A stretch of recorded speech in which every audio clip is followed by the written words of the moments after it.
Hello juniors, कैसे हो आप सब। आशा करता हूँ कि मस्त होंगे, स्वस्थ होंगे और अपनी पढ़ाई में शिद्दत और मोटिवेशन के साथ लगे होंगे और आपकी प्रिपरेशन बहुत ही अच्छी चल रही होगी।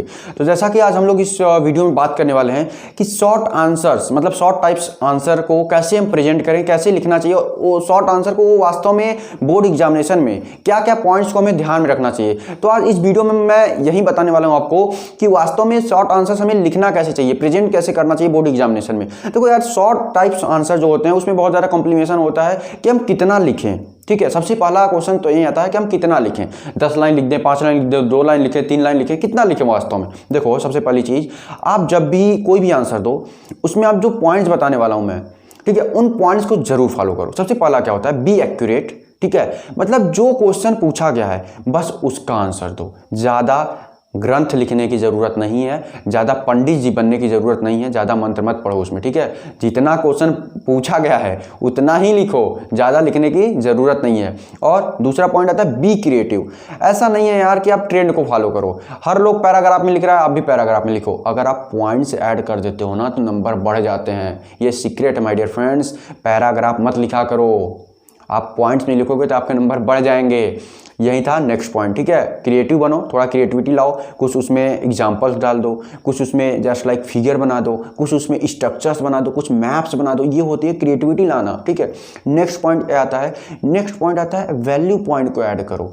मान लो क्वेश्चन कुछ भी पूछा है तो उसका जो एक्यूरेट आंसर है, जो उसमें मतलब कि आंसर में होना ही चाहिए, वो जरूर से जरूर ऐड करो। किसमें? आपके आंसर में। वो आंसर आप 2 लाइन में लिखो, ये सही है, बट उसमें जो क्वेश्चन पूछा है उसका वैल्यू पॉइंट जरूर आना चाहिए यार, क्योंकि अगर वैल्यू पॉइंट आ जाएगा तो एग्जामिनर आपको फुल मार्क्स दे देगा। नाउ लाइनिंग जरूर दो।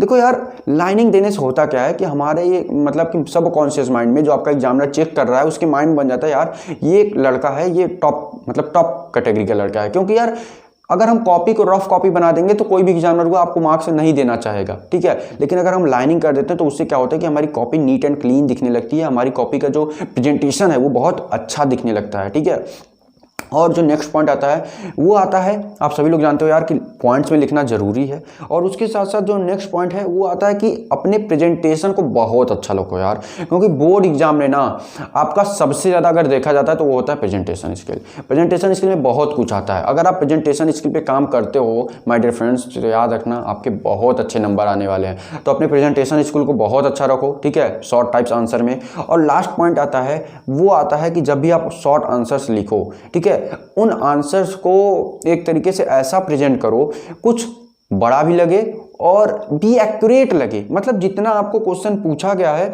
उतने में ही आप इतना अच्छा क्रिएटिविटी के साथ प्रेजेंट कर दो कि एग्जामिनर अगर 3 मार्क्स का क्वेश्चन या 2 मार्क्स का क्वेश्चन है तो आपको फुल मार्क्स देने की कोशिश करे। और चौथी बात क्या है कि अपने कॉपी को कभी यार रफ कॉपी मत बनाना। ठीक है, कि बहुत ज़्यादा लिखना है। कभी बोर्ड एग्जामिनेशन में कोई भी क्वेश्चन हो गया उसमें बहुत ज़्यादा लिखने की कोशिश मत करना।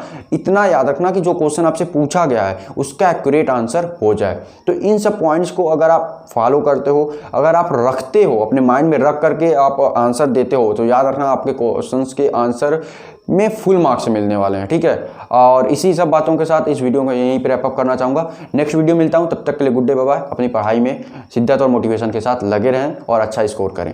Be motivated, good day.